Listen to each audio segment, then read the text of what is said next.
What's up, Trash Talkers? Here at Veteran Trash Talk, we actually vet our sponsors. We don't just take their money and run like a Butterbar lieutenant lost on a land nav course. Are you finally ready to plant your flag and claim your territory? Maybe it's time to use that VA loan to buy a home. Or hell, maybe you're looking to refinance and put some extra cash in your pocket for more questionable life decisions. Either way, the Veterans Mortgage Source, powered by Canopy Mortgage, has your six. Look, buying a home or refinancing can feel like getting overrun on a bad op. Chaotic, confusing, and full of obstacles that make no damn sense. That's where Corey and his team come in. They're like the QRF of home loans, ready to pull you out of the chaos and guide you to the best program for you.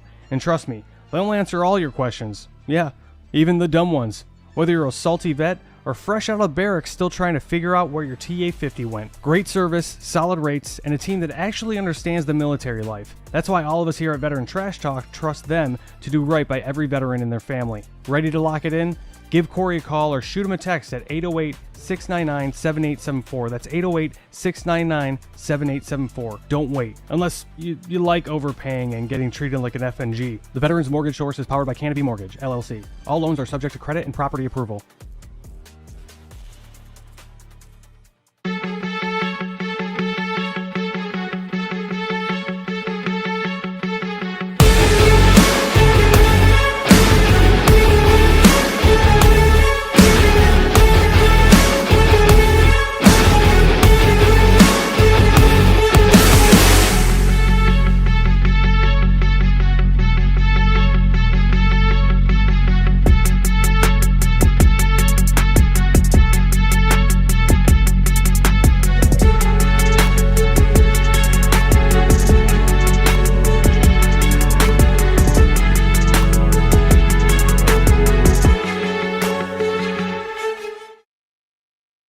What's up, Trash Talkers? Listen, it's impossible to fight, okay, if you don't know what you're fighting for. Does that make sense? Like, if you're in the dumps and you're struggling with mental health, things of that nature, it's going to continue tearing you down, all right? Because you're consistently trying to fight something, which is that demon, which is usually something from the past, right? Maybe that why needs to be fighting for your future. Let that be your why. Get the hell up and start fighting for your future. Stop fighting things that happened in the past. Easier said than done, right? Go seek help. It's okay not to be okay. A lot of people need to hear this. You are more of a warrior and a fighter if you stand up and say, hey, this has to stop. I need to go seek help. The stigma, everything has changed. It's okay not to be okay. And so my honesty cap is dedicated to a little, we'll call it a public service announcement for civilians and other people in the military. There are a few people that you should always take their stories with a grain of salt. Vegans, CrossFitters, and special operations guys that tell you that they were special operations without being prompted. The first thing they say is, yeah, I used to be soft. Right. The only unicorn in that entire group is like a special operations guy that was like a vegan and did CrossFit. That guy's probably going to stay quiet for a little bit longer because he's confused as what he should talk about first. And that's the only reason. Right. Anybody that says that they were soft without being prompted or without it being like a normal part of your communications is probably either an enabler or going to tell you a bunch of stuff that's not exactly true. What's up, Trash Talkers? What's up, Gruntworks Nation? Big Earl. You heard Dave talk. You heard Buddy talk. Now, Buddy's all about, he is a Green Beret and he's Special Forces and yada, yada, yada. But he will not tell you that unless, he really, really likes you and he's made dinner for you. However, what Veteran Trash Talk does is we bring a lot of light to the veteran community, the first responder community. We promote that what we're doing well, all right, whether we're running for office, we started a business, nonprofit, all those things. Veteran Trash Talk is a super clean page. We got Gruntworks if you want to go there and raise a little hell a little bit, but we are here to promote veteran-owned businesses. So the show you are about to watch is a veteran or veterans or a spouse of a veteran or a child of a veteran that's doing great things in the community, and we need your help promoting them and getting them all all the success that they need. All right, guys, enjoy the show.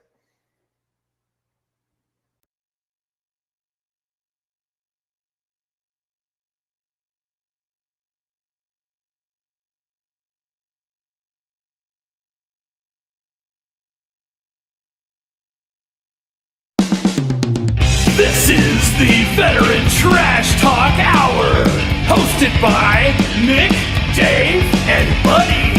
Real warriors making fun of other real warriors. Try to not get triggered.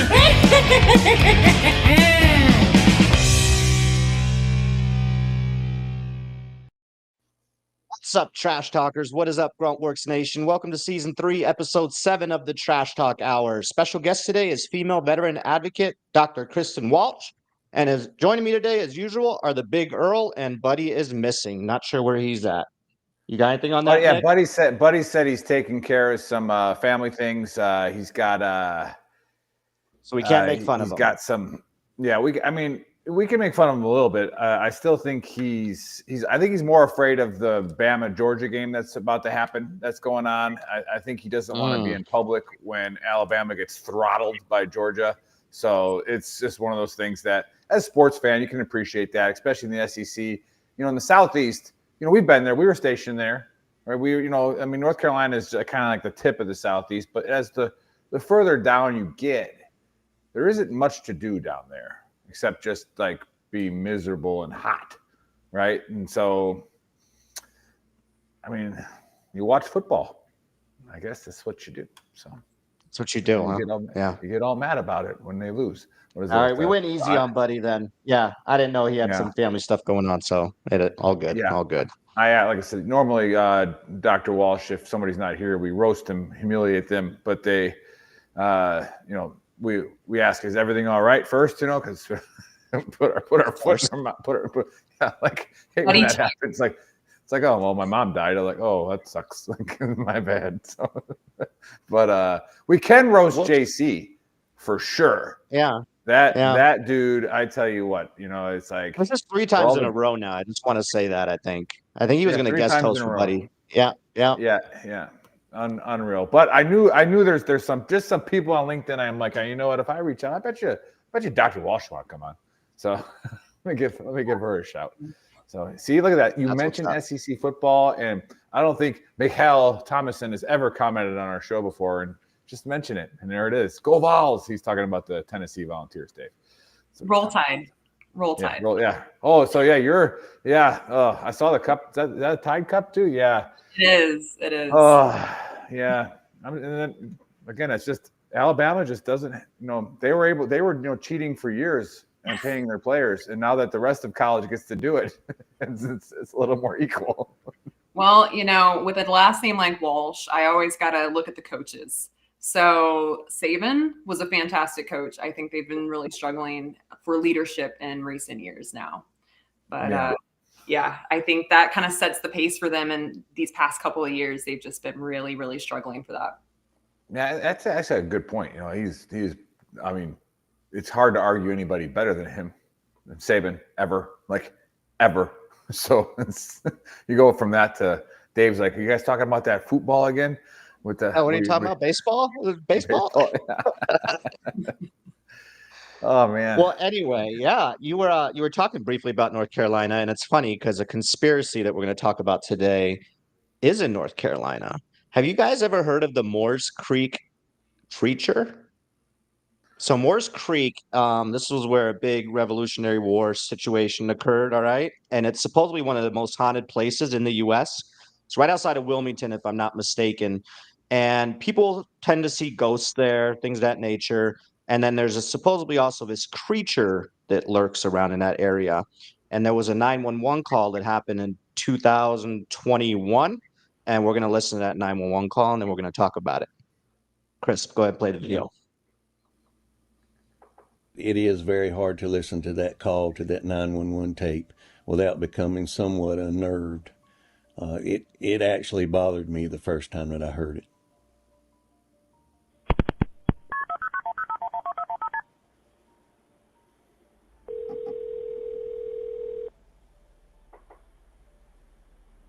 Chris, where's the sound?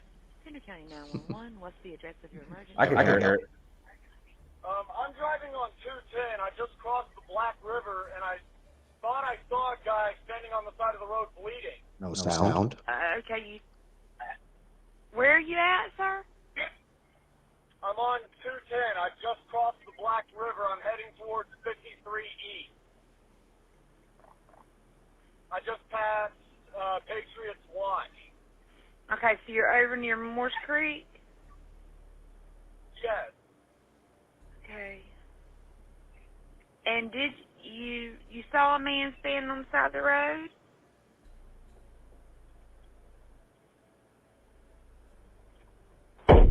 What the? What was that, sir? That's not human! That's not human! Sir, are you okay, sir? There's something in the bed of my truck! Okay, what's in the road? No, it's not in the road. It's in my truck. In the bed. There's something in the bed of your truck? Yes, ma'am. I just turned on my bed lights for my truck, and there's something in my bed. Okay, sir, when you say something, what do you mean? I just knocked it off of the bed of my truck and went over my roof. Okay, what was it? According to the CAD notes and the deputy reports, this thing jumped into the back of his pickup truck and began to actually beat on the top of the cab of his truck. You could actually hear something beating on the top of the truck. The caller stated that it was beating and scratching on the top of the cab of his truck. He actually stated that he was able to engage his bed light and was able to somewhat identify this object that was in the back of his truck. At some point, he was able to slam on his brakes, and the force of inertia actually threw this thing out over his hood and onto the highway, where this thing stood up in the roadway, made its way to the wood line, and disappeared in the woods.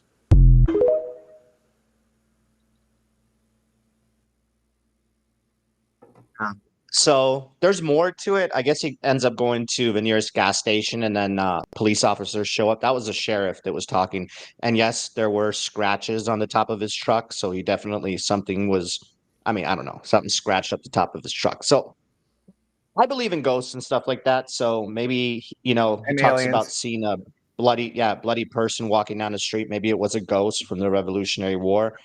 In regards to the creature, though, you can hear the thump on the call. Like, Yeah. I don't know, man. I don't, an animal or maybe somebody high on drugs or, like a meth head. I don't know if meth is like, there's a lot of that going on in that area of North Carolina. So I definitely believe the bloody person, seen him on the street, ghost sighting, but I'm going to say no to the creature. And that's my take. What you got, Doc? I don't know. I mean, these stories are pretty common in multiple places in the United States. Down in Florida, we got a lot of weird, unique things down there. Camp Blanding's down there, this old, it was a Marine Corps base at one point, and now it's used by the National Guard. And they just, drop random kids in there all the time to go hiking. And every now and then, one of those guys doesn't come back. Oh, I have to cover that. Yeah. Well, we had that in Russia with the gay aliens. So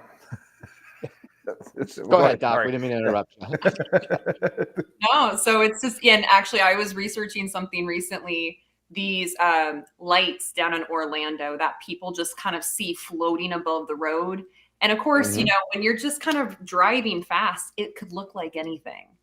So I also was reading an article recently how the Loch Ness Monster, somebody came out on like their deathbed and said it's all fake.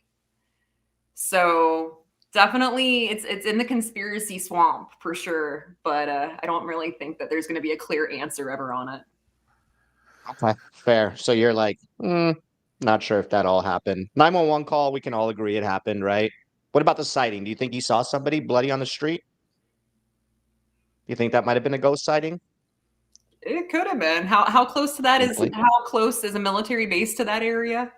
Well, it's right by the battlefield, the Moores Creek, which was Revolutionary War. There was a huge battle there. So a lot of people in that area claim to see ghosts all the time. They claim that it's one of the most haunted places, in the U.S. So Yeah. Yeah. What you got, Nick? You're cooking. Well, people say they see stuff like this in Gettysburg, so I believe it. Yep, absolutely. Absolutely. Yeah, what gets me here is I don't think this is ghost. I don't think this is ghost related. I think it's demon. And could be demon, or it said, what is this, 2021? Yes, if I'm not mistaken. So, Yeah. a lot of time we're looking up a lot of this stuff usually in the show that happened like a long time ago. This is relatively recent, and I got to think this is just like what we were talking about earlier about football. Where there's nothing to do in the Southeast, but then like you just have like these guys come out of the woods, like the movie Wrong Turn, in West Virginia. Some West Virginia stuff. You just got some backwoods dude that maybe got his hands on some bad fentanyl or whatever, and I said drugs, maybe. Yeah. You remember when you shot and missed those guys, but I was able to hit them. Oh my on God. the OP. So no, we were on OPs and these guys screwed it all up, but our team was able to get them. And one of these dudes made Shot him like 4 times. He was still running. One of these dudes made like an 8-foot like jump over a wall, like after he was shot by 7.62, and it was like he was on something, it's like he was definitely on some uppers that get him up over the wall like that. Yeah, adrenaline too, but I mean, I'm talking that wall over that chemical building was huge. You're right. So I'm thinking this is a guy who got on some fentanyl, some bad stuff, and probably was like, the one dude in Florida who was eating other people. Maybe he was maybe he was like. They said he was a zombie. Something. Yeah. Oh, I got it. What was that stuff? Dr. Walsh probably knows because she's a doctor, and doctors know everything, regardless of what their PhD is in. Basalt, right? Basalts. Yeah, basalts. Right? That was the stuff that made you like think that there was like bugs in you. Oh yeah. Yeah. Right. Yep. And like you're pulling them out. Yeah. And ripping your skin off. So maybe it's something like that, to where he made himself not look human. Yeah. But then was also on crazy upwards, able to jump into a moving vehicle.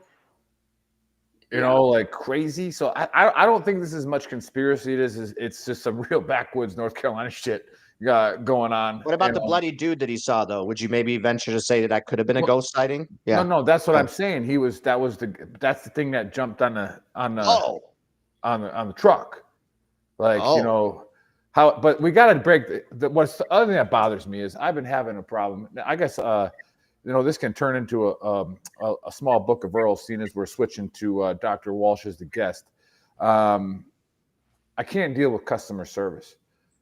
Right, I just can't deal with them anymore. I feel like constantly like they're condescending me, like every time I talk to them. And does anybody get this? 911 callers, they got probably one of the hardest jobs on the planet. Because they're hearing people in panic and this, and just every time I hear these, like I would get so frustrated if I had an emergency talking to a 911 rep. What do you think it is? I just told you it's not fucking human. It's not human. All right. So like, what do you want me to say? There are tons of videos that are making fun of them. The 911, because they're like, what? This dude just said it's not human. Sir, what is it? I don't know. I don't fucking know. Right. And so it brings me back to the movie Die Hard, right? The Christmas movie Die Hard, where he finally gets to a radio and calls 911, and that 911 person's like, sir, this is for emergency lines only? And he's like, does it sound like I'm ordering a pizza? So I think this is 100% a real thing that happened, because you could tell in this dude's voice, like he's scared. Yeah. And the other question is, and they interview him too. There's a full-blown interview with him on TikTok. You can find it. Yeah. A reporter goes out and interviews him, and he seems like just a regular dude, man. Like he seems legit. Like he doesn't seem like he's just trying to create this big conspiracy. Like he doesn't seem like he's going to become an author, right? Just by the way he talks. Like I think he legitimately like had a situation there and didn't know what it was, Yeah. So, yeah. But then another too is like, how did he get him off of the truck? He said he floored it and the thing flew over his truck. But I guess that takes out aliens. I think aliens would be able to handle themselves in a high-speed situation. It's definitely not an alien. It's a cryptic creature, supposedly. Yeah. that has been seen in that area, but we've identified the decrypted creature as meth heads, right? Or druggies just that live out in the sticks. Yeah.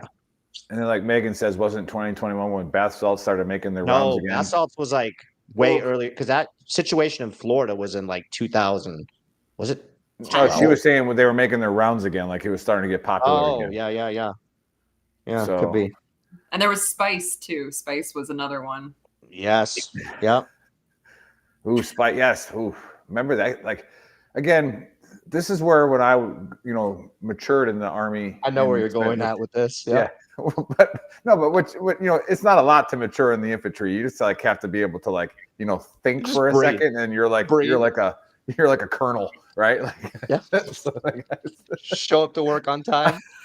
I was able to pause before I said something. Promoted, right? Promoted ahead of peers. No, remember like when they came out with that, like you guys can't do spice. Yeah. And it's like, because you could. Why would selling it? It's like, why would anybody do that? Because and like just those are the things where in the military you have to like. You never get to say it goes without saying in the Army or probably anywhere in the DoD. You can't just say everybody sees it this way. So we don't need to say anything about this. Like, no. We need to bring people in because there's 4 or 5 of you yahoos out there in this platoon. I love that. That are going to go why we have safety briefs. This is why we have safety briefs. You just cracked that. I never thought about it that way. Yeah. Yeah, it's too good. Well, I say that when I do my suicide prevention training. I'm always like, everybody here thinks they're a badass and would be able to intervene and handle a situation like that. I go, but what happens when, like, and I use the phrase, how many of you have said, I wish a motherfucker would, like in a bar fight, right? And then like, what happens when that motherfucker does that? Or in combat, I can't wait to go smoke all these fools. Well, what happens the first time you get shot at? Were you as Rambo as you thought you were? Or like, were you like, what the hell's going on, right? But as it happens more and more, your battle drill becomes pretty flawless. But yeah, it's like you can't just think that you're going to be this hero in a situation when somebody's struggling. In fact, you probably ignored 5 or 6 signs the week prior because your emotional intelligence wasn't there. I don't know how I got spun off on that topic, but it is what it is. Squirrel. Yeah, I guess I'll do a quick book of Earl, and it deals with customer service people. Oh shit! Real quick. Yeah. What if he was pretending to be scared, but he was actually someone he abducted and they escaped? Plot twist. I like it. Mikhail, we got to find out who you are because you've thought about this. That's good, brother. That's good. Good take. Let's put a bowl out on this guy. He's thought about doing some stuff like this. I like that. Man. Yeah, it all stems back to chapter 1, verse 1 of the book of Earl, which is quit being a trigger pansy. And customer service people around the world, I just want to apologize that I am not a nice person to you, right? I am not nice to customer service people. I will make the excuse for myself that I try to be, but it's just, it literally takes about 2 seconds I try to be like, I call them and I do like a breathing exercise before I call them. Debatable that you even try. No, I'm going to be nice because our guest that was supposed to fill in before the fill-in filled in, before they quit, he always said, you catch more flies with honey. And I was like, well, you kill a lot more stupid shit with a fly swatter, like, I'm just like, you come down with the hammer when you have to. So every people on the show that watch a lot, they know that I got a battery in my butt. I've showed it on screen before, and it comes with a charger, like a wire. I'm not going to show it today because I've showed it before, and I haven't started drinking. So, but I charge it with this pad. Okay. It started to go on the fritz like a month ago, so I called, and I said, "Hey, my battery charger's going down tubes. This could go forever, but I'll try to shorten it up. But it's hard because it really. I mean, I already have gray hair, but it's like that was brown last week, and now it's completely gone." She goes, "Have you tried unplugging it and plugging it back in?" And I'm like, okay, I'm gonna breathe. That's not a real question. Yes, ma'am. I've tried plugging in. Oh, have you tried a different outlet? I'm like, yes, I've tried multiple outlets, and I'm like, can you just send me another charger, please? Right? Like, so that this battery keeps working. Now, to be fair, this battery saved my life. I love it. Well, then it just stopped working. And it's been like, and they said that they were going to send it out. And I was like, so then I call them and they're like, oh, you got to call this SunMed company. And I'm calling them, I got my notes. You got to call this SunMed company. And so I call them up and SunMed's like, oh, I see what went wrong. 3 weeks ago, this order got put in. I'm like, 3 weeks ago, that tracks because, you know, and like, we tried to call the VA to see if you were covered with health insurance, but they said they never heard of you. And I was like, that's bullshit. Like, that's just, of course, now I'm gone, right? There is no breathing exercise that can bring me back from what that t-shirt says. Like, scan it. Like, I am completely triggered and completely ruining this other person's day, right? Like, it's on now. And like, so now I'm like, I go, okay. I was like, here's the first thing that happened. You're lying, because what really happened was you found what every other veteran faces, and you just couldn't get a hold of the VA. But that's what it really is. You're trying to call them and you just couldn't find anybody, right? So now I'm like, I'll do it for you. And yeah, it took me like 5.5 hours to get to the billing department for medical devices for myself to give the approval. 5 hours on hold and explaining the story. Just, you know, just absolute triggered pansy mode. And then I messaged my PCM team. I messaged my pain management team on the VA Health app, right? And I'm like, guys, here's the number. I just need one of you to call them and say, yeah, this dude's 100% connected, disabled, whatever. Just he retired. He has the benefits. Like, that's all I need. Somebody just call him, and they're gonna overnight this thing to me because in about 3 days, I'm gonna be like paralyzed. So can you just like, can you get it? And I'm starting to have that anxiety because like I know the pain that I'm about to feel that I haven't felt in like, I don't know what, 8 years now. And I'm like, oh, I'm not happy. And so now the nurse calls. How are we feeling today, veteran Cottrell? And I'm like, oh my God, here we go. I'm like, I'll be feeling really good if you're telling me that somebody called that damn number, right? And she's like, oh, we have to see you before we can call that number. Excuse me? You have to see me? Oh, yeah, and our next date is October 7th. Okay. All right. So, all right. Now I had finally calmed down after my last 5 hours, and now I'm right back to that t-shirt, like instantly. Boom. Right. And I go, ma'am, did you read the message? She's like, yeah. I'm like, can you read it out loud to me? Then she reads it out loud. She goes, can somebody from the team please call this number and tell them that I'm this? I'm like, did anybody do that? Well, no. I'm like, don't worry. And at this point, I'd already escalated it higher to a Congress representative. And the Congress representative called down and said, send this guy his freaking thing. And then they did. And I got it overnight. But like, I'm sitting here, and thankfully I know, good people like Aaron. I'm like, Aaron, who do I call for this? I got to get this happening. But no, so here's the overall message is do your best not to be me when talking to customer service reps. All right. Do your best not to be the big Earl, right? Just try, because it doesn't get you anywhere. It won't get you anywhere quick. That's for sure. Like, it's just an absolute disaster. But that's it. What's you guys take on customer service reps? What's your experiences? I've definitely had some moments that I'm not proud of, but have been working, especially on the phone with VA, to make sure that I always end with a smile.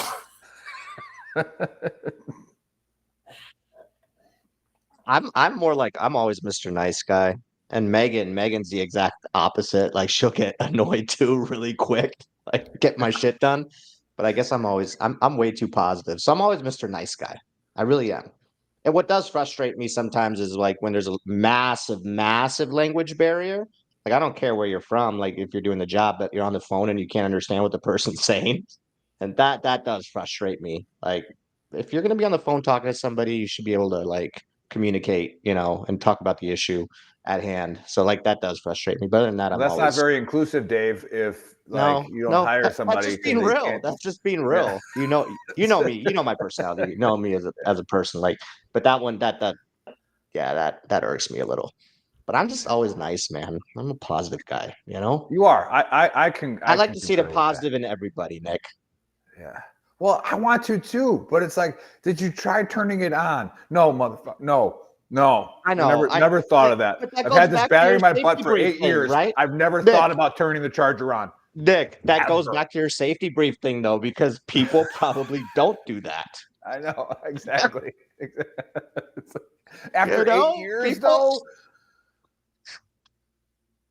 Oh Look, my God. Christopher said it in the chat. He's like, as an IT guy, it happens. They have to ask those questions. It's not personally against you. Yes, you Yeah. move a lot faster. You're a lot smarter, right? We get that. But like, there are people that aren't at that level. No, but I And you got to didn't lose tell it them, then. did you plug it in? Is Yeah, it just plugged plug it in? in. Yeah. Do you have power? Oh, yeah, the VA is great. Like, that's the other thing. Then the pain management calls me because I'm like, same thing. And I'm like, they're like, we have to see you. I'm like, why do you have to see me? Like, why can't you just call them? Like, and I go, I want you to take this into a meeting. I go, hope that they say that your call might be being recorded. I'm like, I want this to be recorded so that you can play this at a meeting. And I want it in front of all the senior reps at the VA. And I go, how many times have we ruined a veteran's day, if not week, if not life, by going, well, policy says we have to see you first. Right? And it's like, okay. And by the way, it can't be for another 4 weeks from now. Yeah. Dude, and I went full ranger instructor mode. Like I went like, all right, hey, look, you ever been to ranger school? And there's this sweet old lady. So I was assuming the answer was no, right? And she's like, no, I wasn't being mean to this one because she had too nice of a voice. That's the other thing too. Like you said, Dave, being able to understand and then having that calming voice also helps. And I was like, well, we have what we used to grade off of the 5 principles of patrolling. And the 5th principle of patrolling was common sense. So you could do everything right. But if you were a moron, I could still no-go you. Like, I could just be like you did everything right, but you're stupid, right? And so it's like we don't need that going around. So that's why I went into this whole discussion with this lady. I go, maybe you should add like that common sense factor into your policy. Like put it in your policy where if your common sense buzzer goes off, you're allowed to like do something like, oh yeah, this is kind of common sense and doesn't violate anything illegal. I can call SunMed. I can call them and say, yeah, this guy with this last 4 of his social and this birth date, he's seen by us. So Mikkel laughed my ass off. What if she was like, yes, I did? That would have been great. She's like, yeah, actually, I was the first female to go through. And I had to fact check her because I was the lead primary instructor when the first woman went through. So I was like, oh, okay. Yeah, were you? Okay, Haver. I don't think it's you. I don't think you're working for the VA now. So sorry, Shay. No, that's that. That's what got me going this week. And that was fun. I didn't think I was going to get to share that, but I feel better now. I feel better that I got it out to the public that I was a jackass to a few people. And if they're watching, which I doubt they are ever, and they'll probably never be customers of ours because of me, I'm sorry. I'm sorry for treating you that way. Just it's what it is. But anyway, I get the distinct pleasure of introducing Dr. Walsh, Navy veteran. I haven't looked up your bio in a while, but if my memory serves me correct, is corpsman, more in the radiation field, or what would you? No, nothing like that. Respiratory. Close. It was the R's. Oh, see, I knew it was something R. I'm like, I was like respiratory. Okay, perfect. Yeah, but it's been a while since we had you on, and are we able to talk about that thing that I contacted you about? No. No, okay, we can't talk about that. Stinks because I was wondering what the hell was going on. We'll cover that at a different show when you're not on. No, but it's there's definitely a lot going on. Yeah. So I've been researching in the space for almost 10 years now, publishing academically, really focusing a lot on understanding the veteran population and putting that into academic terms to help us get more research out there. We're having a really hard time right now accessing research and data to put numbers behind the words that we want to do. To say, I want to go out and I want to, I want to solve mental health. That sounds fantastic, but we need those numbers. We need that data. And so that's kind of what I'm doing in my personal time is I spend a lot of time doing research. Right now I'm researching service dogs and the values that they do or do not have. But I also do research in veteran identity, which is really, really big. You were talking about, people being easily triggered. A lot of that is, because we are veterans, we've had unique experiences in the military that have put us in unique situations. And so we've developed some unhealthy habits and behaviors, including sometimes yelling at VA staffers and telling them how ridiculous it is that we have to wait 6 months for an appointment. But, so understanding that research, we can start figuring out if we know why it's happening or how it's impacting us, we can start working on how do we fix this? How do we put interventions in place, but also how do we prevent this from happening in the first place? Because that's probably one of the most important things is prevention. And I think we overlook it a lot. Looking at we go through sexual assault prevention awareness training in the military. And, we see that we still have a problem with sexual trauma happening in service.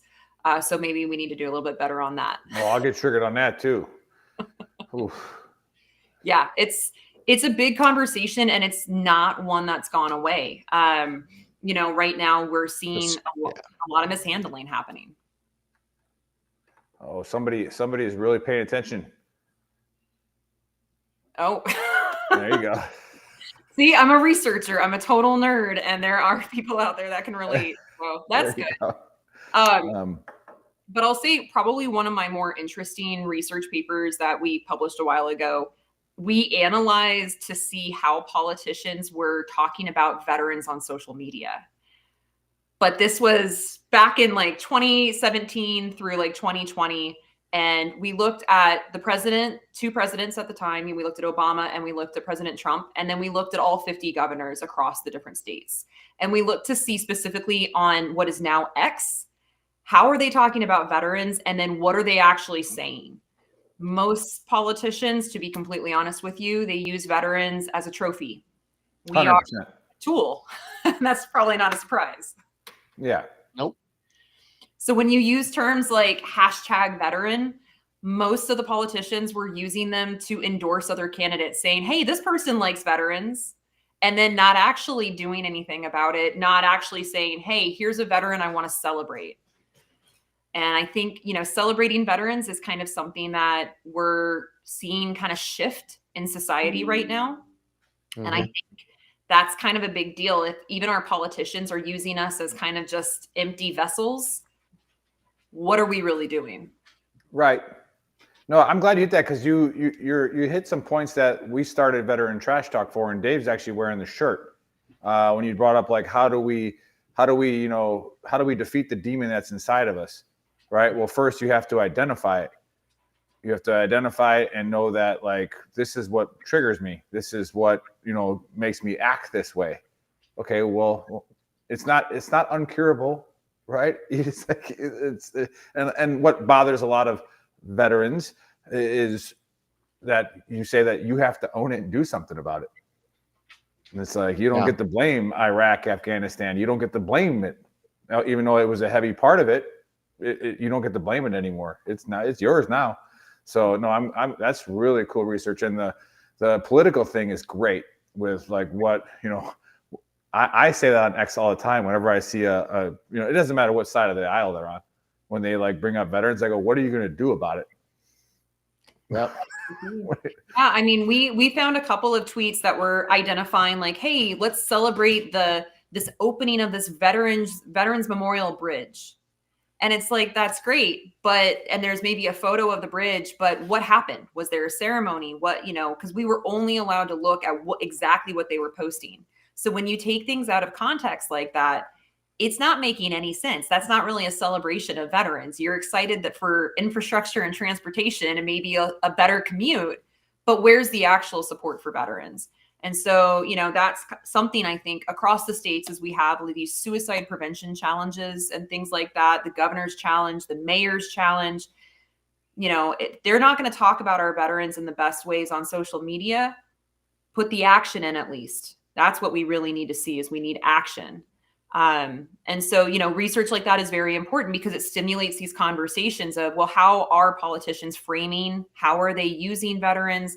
And especially in a period right now where there's a lot of conversations about National Guard and military, how do we really perceive our military veterans in our society? Do we respect them or not? Yeah, interesting. Yeah, good. Oh, well, how far along are you in the research part of that, and where is that going? So, well, we did that piece, and then we did a secondary piece also trying to understand how people perceive veterans in general outside of social media. So we called hundreds of people over the phone and we asked them, what 3 words do you think of when we say veteran to you? Okay. And I mean, I'll be honest, the words were surprising. Really?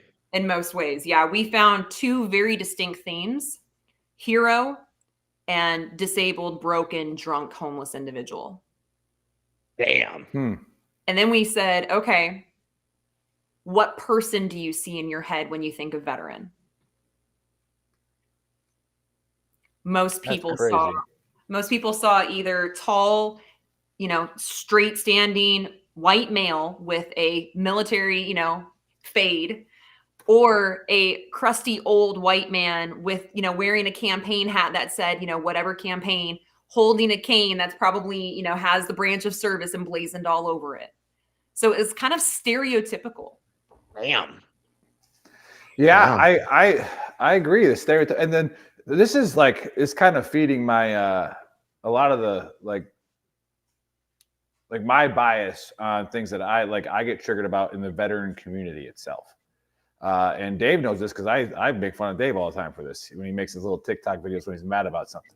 You know, and like I cringe when I hear as a vet. I know where you're going at with this, but I feel like the one video I feel like that was just because now we can speak about that stuff. We're out of the military. When I was in, I'm just saying when you say my beliefs on Israel or Iran, or now I can just say what I want. As a veteran, we like as a veteran. I mean, easy before you say the next thing that come out of your mouth because you don't speak for all of us. And then, but to go back to that. Well, you say of course not, but to what Dr. Walsh is researching. Now people listening are like, oh, that veterans fucking hate this. And it's like, no, Dave hates that, right? So usually the topics that I bring up, a lot of veterans don't like it either because I'm very controversial. Here we go. There you go. Like, I don't follow the norm. There you go. Disenfranchising veterans again. So to go on Dr. Walsh's point. No. To go on what you were saying. A lot of veterans. No. So to Dr. Walsh's point. Well played, Nick. Well played. When you talk to about like minorities, right? Whether it's by gender, by race, by faith, whatever it is, we all have our generalizations, right? Mm-hmm. And we all have those. And I don't think it's wrong to have those. You just have them, right? Until you get educated, until you join the military, until you join the infantry specifically. And you're surrounded by platoons and platoons of all kinds of people, right? So you get to meet them, you get to understand them. But again, somebody from, somewhere in Oklahoma, Lawton, Oklahoma, where I just was, or whatever, and they go to basic training, might not have ever seen anybody anywhere near different than what their entire town is like, right? So that's why I always be careful, as a woman. Okay, as a woman, what? Like, be careful the next thing that comes out of your mouth because you might just actually make it worse by like. I'm not saying you did, Dave. I'm just saying make a joke that way. Yeah. I'm just fucking. It just makes me. It makes me cringe. Man. Come on. Yeah, it makes me just cringe. No, we talked about that 100%. Yeah. Or like as a black man, what?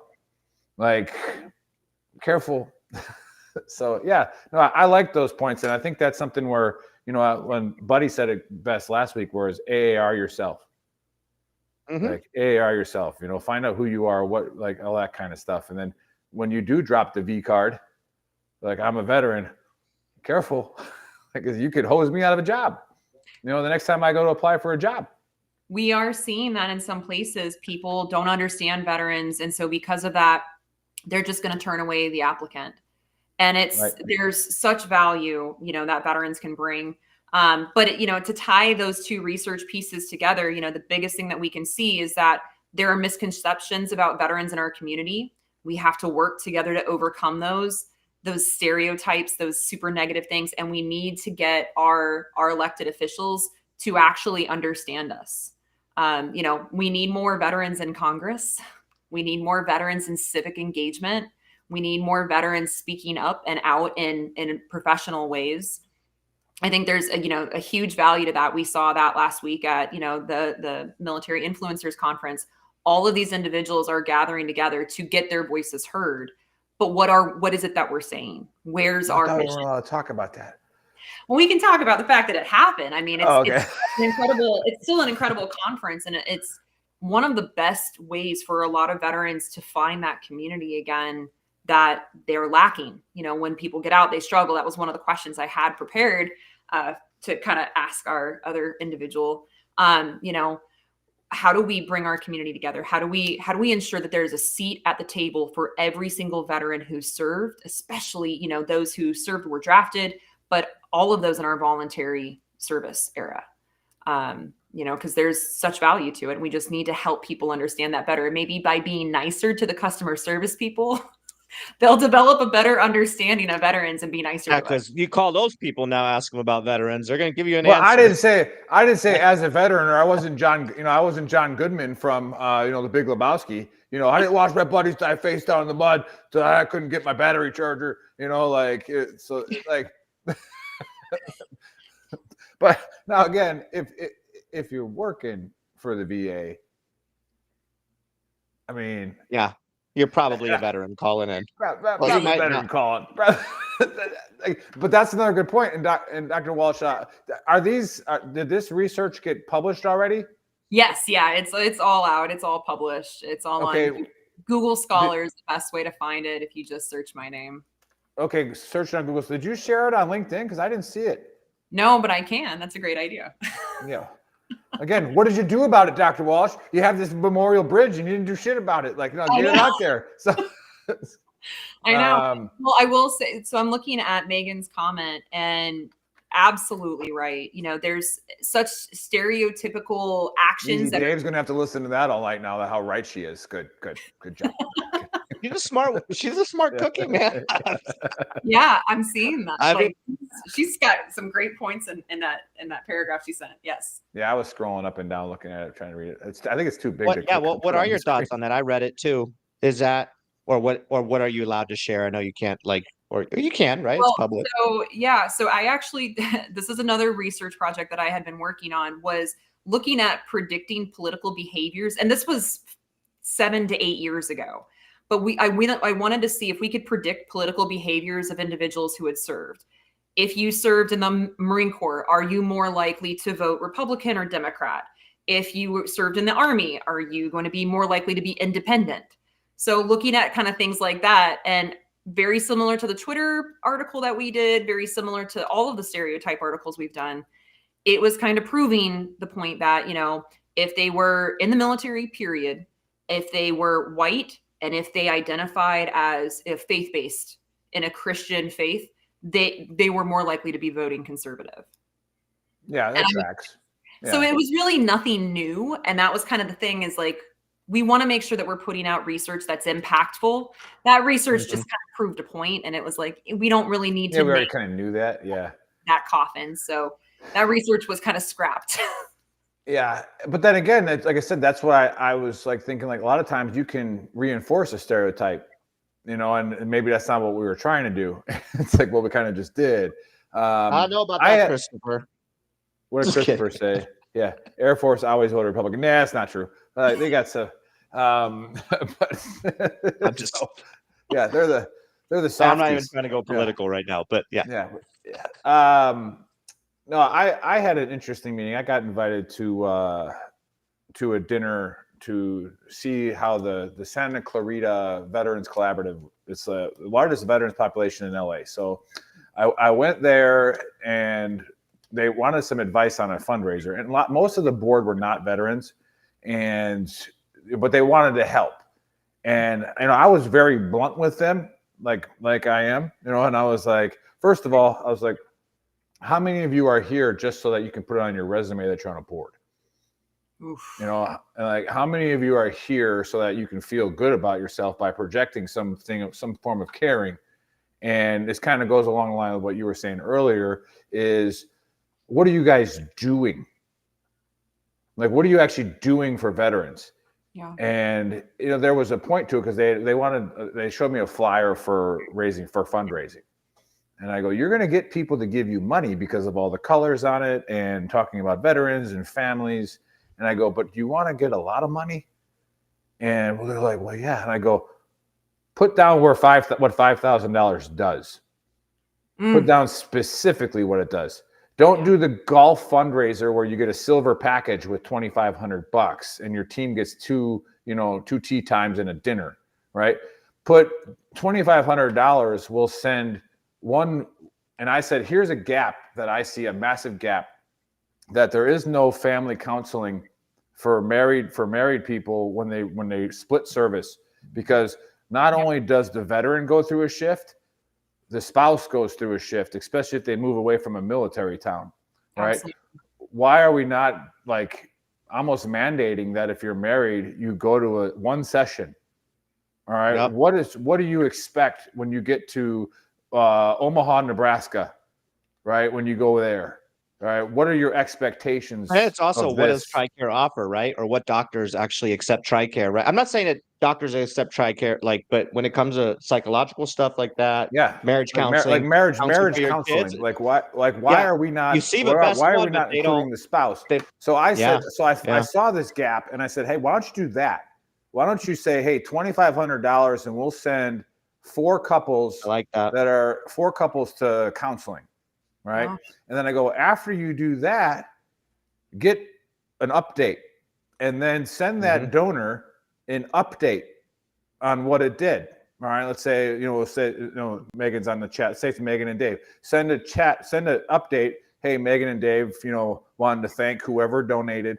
Here's what they've figured out. Here's what they're going to do. However personal they want to get. I go, watch how much money they give next year. Yeah. And so, but it did hurt some feelings when I was like, what are you actually going to do? Because how many nonprofits do we have? Yeah, 78,000 veteran nonprofits. And it's like, but I say, which is great. Again, for you veteran nonprofits that are watching, we appreciate all of you. But you can learn a thing or two. So there's actually, and I was really lucky to get involved with an organization. I volunteer for Onward Ops. And they are supposed to kind of be that net, at least for the service member, to catch them and be able to find a mentor in wherever they're trying to go. And there are some organizations, and I'm excited to hear about the Santa Clarita Collaborative, because I work with a collaborative out of Alabama, and then there's also one that I still support out of San Diego, California. And man, we need these collaboratives. We need these organizations talking to each other. They won't talk to each other. They feel like they're all these VSOs and national nonprofits. They're all feeling like they're competing against each other for services and programs, as if a veteran is just going to choose one. Yeah. We need to all be working together as a larger community, because what my nonprofit does isn't what yours does. And we can work together to kind of build that. And that's where those collaboratives have such great value.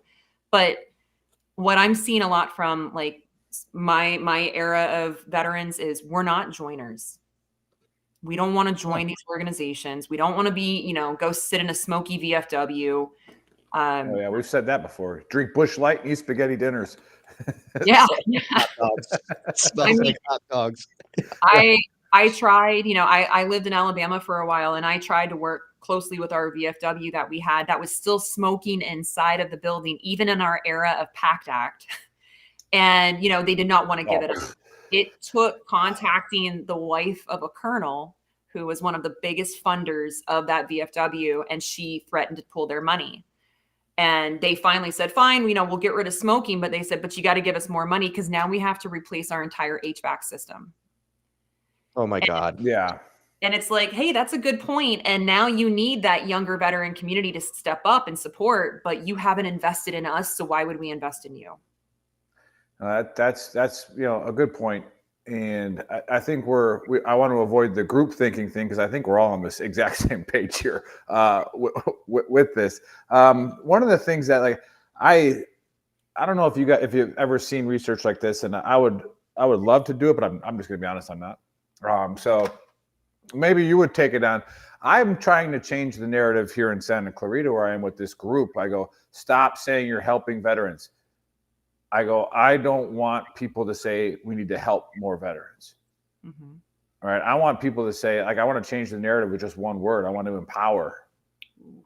Right. I want to empower veterans to take control of themselves again. Because when we say help, it's like when I help my, when my daughter was little, when I help her get up on the couch, right? Like it's because she can't. Yeah. So what about that? Like, how do we, is there anything yes, anything we can look at that way? Like, how do we empower veterans to do something? So funny enough, my service dog research, I'm actually utilizing empowerment theory, which has a breakdown into 3 domains, which are focused on interpersonal, individual, and then, organizational, kind of a larger behavioral look. And empowerment theory is a great way. Like we're working with a service dog organization to understand how veterans partner with dogs and what happens to their lives. What types of impacts are there by using empowerment theory to look at that through, if that makes sense. Well, make it make sense. Okay.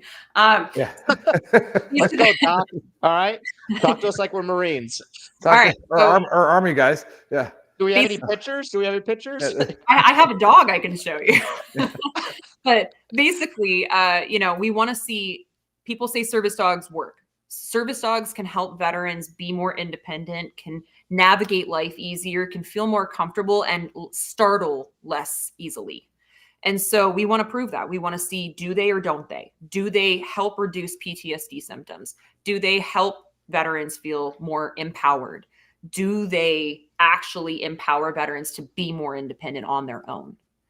And so that's kind of what we're looking to see through the research. And service dog organizations are very small. So we understand that there's really no known, there's no real federal entity that oversees service dogs, which is why we've had such a hard time seeing service dogs being respected and valued by VA. VA currently is kind of hesitant and cautious because that's crazy. They're dogs. That's probably why it works. I would say there might be some value to that. VA has been very hesitant on holistic approaches. I mean, studies around psychedelics, are increasing, but they've only funded like 2 studies around service dogs and their value. So we just don't know with the facts. We don't have the facts. We don't have the data. So that's what we're seeking to understand is, do they or don't they make veterans' lives better? Oh, it's going to be, you'd have to really dig into it to find out how they don't. I mean, even active duty, Dave knows this. I was looking up in all the regulations when I was a first sergeant. So I had about 130 people in my company. And I was like, I don't see why we can't have a dog. Like, why can't we have a dog in the like a company dog? Yeah. Right. And I'm looking up the regs. I can't find it. So I sent one of our medics. I was like, hey, go. She's like, hey, can we get a dog? I'm like, yeah, I think that's a good idea. I was like, hey, go find me a dog. Right. And they found this dog and we named it Suge Knight. And she, like I would be yelling at somebody in the office and Suge would come walking into the door, bobble all the head like that, put her head right on my lap. And I'm like, all right, man, let's break this down a little bit. Right. Start talking all nice to the soldier, like petting the dog. The best, man. Dogs are the, yeah. Let's see here. Mikhail playing devil's advocate. Yeah, absolutely you are. We are literally the most dangerous civilians, not if broken. Well, All right, Rambo. let me share I one. think by dangerous, he probably means like we can be successful. Or is he saying? Yes. Is he, is I, he thi- actually mean? I want to take Yeah, it the I way think you're that's what taking he's it because saying. he's right. Yeah. See, look at the positive in everybody, Yeah, man. yeah. You know. Well, I do want to point out this is probably one of the funniest things I've learned in recent years. So, and you guys might know this, but on Capitol Hill in Congress, these offices are just filled with staffers. There's hundreds of staffers. And a lot of times when their members are in the district, they're allowed to bring their dogs in to their offices. And it's seriously like the morale just lifts anytime there are dogs on the Hill, and you just see all these staffers taking their dogs out, and it's just you see all the signs on all the doors, and it's the best thing that they could be doing for the staffers. It's such a cute thing, but it's really amazing also to go into all the offices and see just the morale being lifted. So there is absolute visible value. It's just we got to prove it with hard numbers now. Yeah, that's kind of the same thing with like suicide prevention, which will get me off on another tangent. Is I'm in a constant war with DPRR and the stupidity that is that office. There are some good people that work in there. I know most of them personally. However, they just came out with songs, like songs, like by service members to sing about recovering from trauma. Oh, And I'm like, okay, no. Like, I didn't want to sound hypocritical because we just had, Sergeant Major Riley on here with the Washington Tattoo, who those guys are awesome. And they use like songs like the old Celtic bagpipes, and like they what emotions. You got homework with it. Like you have to write down your feelings. Like you got to do all this stuff with it. Good stuff, though. Yeah. It's like, are we rushing out some good idea that we heard from somebody and we're going to waste time on this? And what is, again, the majority of the Army is infantry. Are these warfighters like, yeah, I want to listen to some Taylor Swift right now and talk about my freaking feelings. Like, it's like, but on the other side of it, we do listen to music to go kill people. Like we put on some serious pump up shit before we go on a mission, I guess I could put it into a question like that too, is because it's the whole, the doctrine for prevention, and it's not standardized across the DoD, which the Spirit, outlined and nobody fixed. So each branch still does it their own way. Mm-hmm. And in the Army specifically, it says there's one line in the doctrine that says it needs to be evidence-based, right? But again, the civilians in DPRR and then across the new IPEGs, they take that sentence as like the gospel of the doctrine. Right. To where we can't try anything new because it's not evidence-based. Yeah. That's a huge issue. So that's what I wanted. I guess that's my question. What are you going to try to get and like out of that, like the dogs, like the data, like what kind of data are you going to get that can be evidence? Absolutely. So, and it's a great question. And Hear that, Dave? DoD and Good job, Nick. DoD and VA do share care practice guidelines over a lot of topics. So DoD and VA have a lot of crossover, especially when it comes to like sharing ideas for prevention. And yeah, a lot of the ideas have not really, it is really hard to capture prevention. What do you say? We saved X amount of lives. It's hard to prove, how you saved it and that the hard numbers, like you're saying. So the data that I'm looking for, we're doing something called mixed methods research, which means that I'm pulling both the numbers, the quantitative data, and the stories or the qualitative data. So we have, a lot of instruments that we're looking at utilizing around, studying for PTSD, anxiety, asking veterans who have service dogs to self-report where they're at. And then we're going to be asking them stories, we want to hear what their experiences are with the service dogs. What activities were you doing before you had a service dog? What activities are you doing now? And how long have you had your service dog? Was there an increase? When did that increase in activities happen? So it kind of gets into the nitty gritty, but then we pull all that information. We're using a unique type of analysis to understand it, to put it into layman's terms so that we can explain it to everybody very simply. Nice. Yeah. Very grunty. How does, okay, here, we'll lighten it up a little bit. For service dog, is there going to be any research to like, because, I get, again, we could put the triggered panty shirt back up. I get triggered when I see somebody with like a little like dog like this big that's got the vest on it. I'm a service pet. Because don't you think a service pet has to be like a German Shepherd or like a lab? No, Can we make like a regulation where the dog has to be like, it can't be it a could probably poodle? be a service cat, bro. It's No, about see, the connection. all cats You are never all know. cats are evil. All cats are evil, and you know it. I'll Cats agree are with fucking I'll evil. agree with They will eat you within the first 24 hours if you die, from what I heard. They'll start eating their humans. That's why if- old ladies have cats. They don't I want don't to know pay if for the that's true, funeral. but I read that somewhere. So, And cats But- are evil. But go ahead. So there's different types of service dogs. I'll say there are values in different types of service dogs, but the majority that we see for veterans are psychiatric or mobility dogs. Emotional, yeah, or mobility, yeah. So, Psychiatric, yeah. so German Shepherds German Shepherds are actually not the favorite anymore. Labrador Retrievers tend to be I labs. said lab, yeah, nice lab, yeah. So, but I have a German Shepherd service dog, so I like the German Shepherd. I have a German Shepherd as well. Yeah. They're Yeah. pretty awesome. They're the Yeah. best dogs. Yep. They are the best. And then, that's the other triggerness you get is the emotional support animal, and I'm like, and I think Buddy said this and I agree with it. Like, it almost got to the point on airplanes where, I wanted to bring on like an emotional peacock, right? I want to carry a peacock. This is my emotional support animal. Like, Well, that actually, no, I mean, that talks to something super serious. Yeah. We don't have a federal regulation over service dogs. There's not one.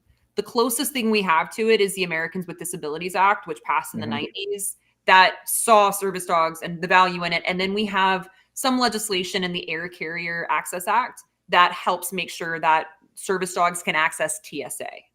But we don't really have a gold standard. The closest thing we have is Assistance Dogs International. ADI has a gold standard, but we're starting to see a community split from that. And that's where we have a lot of struggles because we don't have standardized training. And that's where we have the behavioral issues with dogs. Okay. Yeah, that makes sense. No. Oh, well, all right. Well, we've went over the hour, but we can keep going if you want. Is there anything else that you'd like to cover? Anything else you got going on? What's next? Really just keeping the research going and, continuing to advocate for veterans. We're seeing a lot of increased conversations in areas around women veterans and other cultural and ethnic and racial and gender minorities. So, we hope that the door will still stay open for those conversations. Right. But, right now, a focus on research is kind of what we need so that we have that hard data to really kind of prove our points. Got it. All right. Well, any help you need from us getting your research, like from this Google Scholars, which I've never looked up before. So we will look it up. If you put it on LinkedIn, I of course will share it because I follow you there. And then, like I said, any help you need from Gruntworks or Veteran Trash Talk, if you need people to volunteer for a research study or something like that, let us know. We'd be able to get that out there to a bunch of veterans quickly. And then I'll be in DC for AUSA. I don't know if you're going to be there. I will. Yep. Okay, I'll reach out. Sure. I'll reach out to you. I think we're bringing in a Mark 19 from the old guard that we get to put VR goggles on and actually have your hands on a Mark and put yourself in a situation. Nice. Yeah, it's pretty legit. That's awesome. Yeah, we're gonna play with that. But all right, quick AAR. Stay away from Moores Creek, North Carolina. I mean, it might be safe now, but if, as Megan said, so if bath salts start making a turnaround again, you're going to have some dudes jumping in the back of your truck. So you gotta, I'll read your question, Christopher, and answer it later on the chat thread on YouTube.